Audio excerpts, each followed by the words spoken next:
আসসালামু আলাইকুম।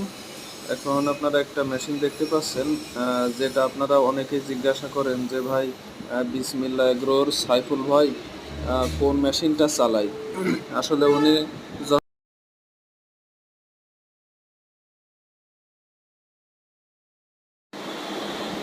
অনেক আগেই যশোর থেকে মেশিনটা নিছিল। তার মেশিনটাও এইরকম সাইজই দেখবেন আপনারা। আর এই যে দেখাচ্ছি, এটা হচ্ছে সম্পূর্ণ নতুন বিয়ারিংয়ের একটা মেশিন।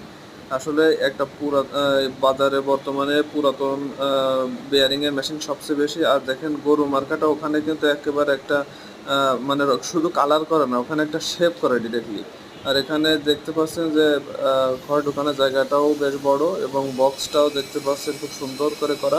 এখানে রঙের ফিনিশিং না থাকলে কিছুদিন পর আপনার রঙটাও উঠে যায়।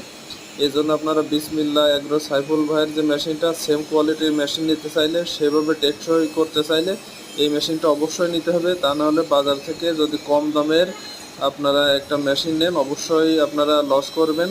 কম দামের মেশিন কোনো দিনও ভালো হবে না। অরিজিনাল পূজারি ব্লেড দেওয়া, স্ক্রিনে দেওয়া নাম্বারে যোগাযোগ করবেন, অবশ্যই যোগাযোগ করবেন, ভালো মেশিন পাবেন ইনশাল্লাহ। আর মডেলটাও মিলিয়ে দেখবেন, সেম মডেলের মেশিন এটা।